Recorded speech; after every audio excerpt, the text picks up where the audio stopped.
ನಿನಗೆ ಟಾರ್ಚರ್ ಕೊಡ್ತೀಯಲ್ಲ? ಇಲ್ಲ, ನಾನು ಯಾರಿಗೂ ಯಾವ ಥರನೂ ಹಿಂಸೆ ಕೊಟ್ಟಿಲ್ಲ. ಮತ್ತೆ ನನ್ನ ಮಗಳು ಸುಳ್ಳು ಹೇಳ್ತಾಳ? ನೋಡು, ಈ ಕಣ್ಣೀರ್ ಕತೆ ಎಲ್ಲ ನನ್ನ ಹತ್ರ ವರ್ಕೌಟ್ ಆಗಲ್ಲ. ನಿನ್ನಂತವಳು ಒಬ್ಳು ಈ ಮನೇಲಿ ಇದ್ದಾಳೆ ಅಂತ ಗೊತ್ತಿದ್ದು ನನ್ನ ಮಗಳನ್ನ ಈ ಮನೆಗೆ ಕಳಿಸಿದ್ದೀನಿ. ಯಾಕೆ ಹೇಳು? ಅವಳು ಸೇವೆ ಮಾಡಿಕೊಂಡು ನೀ ಇರ್ತೀಯ ಅಂತ. ಅದನ್ನು ಬಿಟ್ಟು ಬೇರೆ ವಿಷಯಕ್ಕೆ ತಲೆ ಹಾಕಿದ್ರೆ ಅಭಿನು ನನ್ನ ಮಗಳನ್ನೂ ನನ್ನ ಮನೆಗೆ ಕರ್ಕೊಂಡು ಹೋಗ್ತೀನಿ. ಆಗ ಈ ಮನೆ ಒಡೆಯೋಕ್ಕೆ ನೀನೇ ಕಾರಣ ಆಗ್ತೀಯ. ಈಗಾಗಲೇ ಅಣ್ಣ ತಮ್ಮ ಇಬ್ಬರು ಕಚ್ಚಾಡ್ತಿದ್ದಾರೆ. ಇಬ್ಬರು ಮನಸ್ಸಲ್ಲೂ ಬೆಂಕಿ ಹತ್ಕೊಂಡು ಉರಿತಾ ಇದೆ. ಆ ಬೆಂಕಿಗೆ ತುಪ್ಪ ಸುರಿಯೋದು ನನಗೇನು ಕಷ್ಟ. ಅದಕ್ಕೆಲ್ಲ ನೀನು ಕಾರಣ ಆಗಬೇಡ. ನನ್ನ ಮಗಳು ಏನು ಹೇಳ್ತಾಳೋ ಅದನ್ನು ಮಾಡಿಕೊಂಡು ಸುಮ್ಮನೆ ಮನೇಲಿ ಬಿದ್ದಿರು.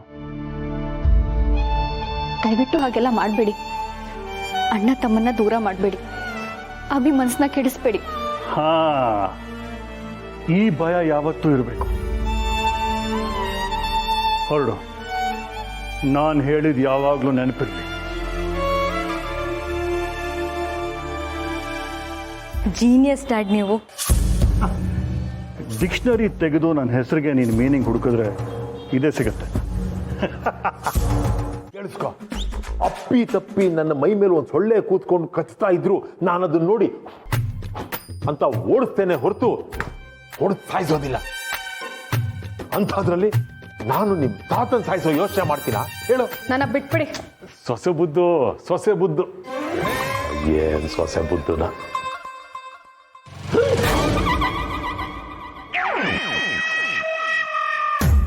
ಏನು ಯಾರನ್ನೋ ಸಾಯಿಸೋ ವಿಷಯದ ಬಗ್ಗೆ ಮಾತಾಡ್ತಾ ಇದೆಯಲ್ಲ, ಏನದು? ಅದು ಅದೇನಂದ್ರೆ ಈ ಮನೇಲಿ ಒಂದು ಇಲಿ ಸೇರ್ಕೊಂಡ್ಬಿಟ್ಟಿದೆ. ರಾತ್ರಿ ಎಲ್ಲ ಒಂದೇ ಸಮ ಕಾಟ ಕೊಡುತ್ತೆ, ಮಲಗಕ್ಕೂ ಬಿಡಲ್ಲ.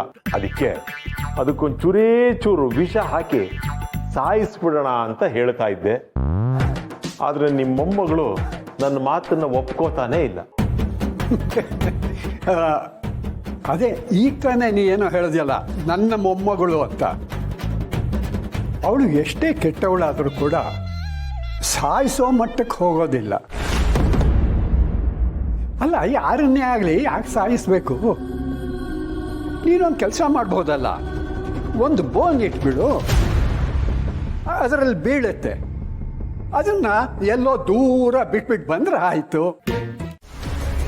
ಪೂರ್ಣಿನ ಆ ಮನೆಯಿಂದ ಓಡಿಸಿದ್ರೆ ನನ್ನ ಮಗಳನ್ನ ಅಲ್ಲಿ ಕಳಿಸ್ತೀನಿ ಅಂತ ಹೇಳ್ತೀನಿ. ಅದರಿಂದ ಆ ಮನೆ 2 ಭಾಗ ಆಗುತ್ತೆ.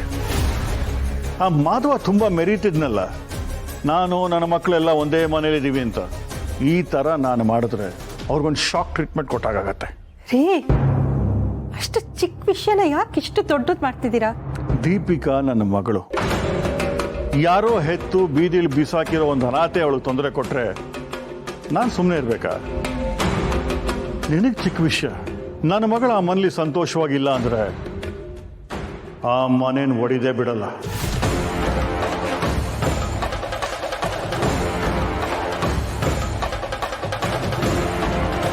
ಇದೆಲ್ಲ ಎಲ್ಲಿಗೋ ಹೋಗ್ತಾ ಇದೆ.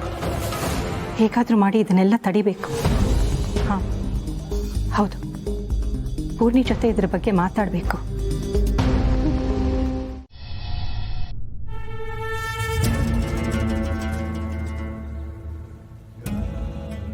ಭಾವ,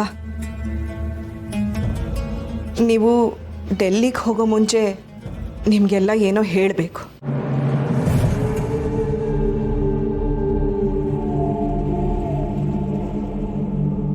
ಏನು ಶಾರ್ವರಿ, ಯಾವ ವಿಷಯದ ಬಗ್ಗೆ ಮಾತಾಡ್ತಾ ಇದೆಯಾ? ಅದು ನಾನು ಅಣ್ಣ, ಶಾರ್ವರಿ ಈಗ ಹೇಳಕ್ಕೆ ಹೊರಟಿರೋ ವಿಷಯ ನಿಮ್ಮ ಕಲ್ಪನೆಗೆ ಸಿಗದೇ ಇರುವಂಥದ್ದು.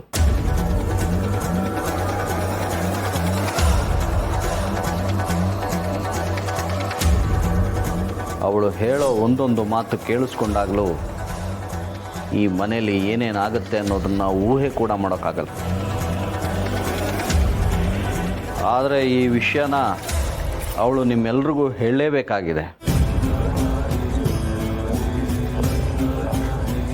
ಅದು ಭಾವ, ಅವಿ ಈ ವಿಷಯ ಕೇಳಿ ನೀವೆಲ್ಲ ಹೇಗೆ ರಿಯಾಕ್ಟ್ ಮಾಡ್ತೀರಿ ಗೊತ್ತಿಲ್ಲ. ನಿಮ್ಗೆ ಏನು ಅನಿಸುತ್ತೆ ಅನ್ನೋದು ಗೊತ್ತಿಲ್ಲ. ಆದರೆ ಇದನ್ನು ಹೇಳದೆ ಬೇರೆ ದಾರಿನೇ ಇಲ್ಲ. ಅಂಥ ವಿಷಯ ಏನಿದೆ ಚಿಕ್ಕಮ್ಮ? ಅಲ್ಲ, ನಮ್ಮ ಹತ್ರ ಹೇಳ್ಕೊಳ್ಳೋದಕ್ಕೆ ಯಾಕೆ ಇಷ್ಟೊಂದು ಪೆಟ್ಟಿಗೆ? ನೀವೇನೇ ಹೇಳಿದ್ರು ಅದು ನಮ್ಮ ಒಳ್ಳೇದಕ್ಕೆ ಆಗಿರುತ್ತಲ್ವಾ? ಹೌದು, ನೀವು ಎಂಥ ವಿಷಯ ಹೇಳಿದ್ರೋ ನಿಮ್ಮ ಮಾತನ್ನ ನಾವು ಪ್ರೀತಿಯಿಂದ ಕೇಳ್ತೀವಿ. ಹೇಳಿ ಚಿಕ್ಕಮ್ಮ. ಮೊದಲು ಅವಳು ಹೇಳೋ ವಿಷಯನ ಕೇಳಿಸ್ಕೊಳ್ಳಿ, ಆಮೇಲೆ ನಿಮ್ಗೇನು ಅನಿಸುತ್ತೋ ಹಾಗೆ ಮಾಡಿ. ಹೇಳು ಶಾರ್ವರಿ. ಹೇಳ್ತೀನಿ, ಇವತ್ತು ಎಲ್ಲ ವಿಷಯನೂ ಹೇಳ್ತೀನಿ.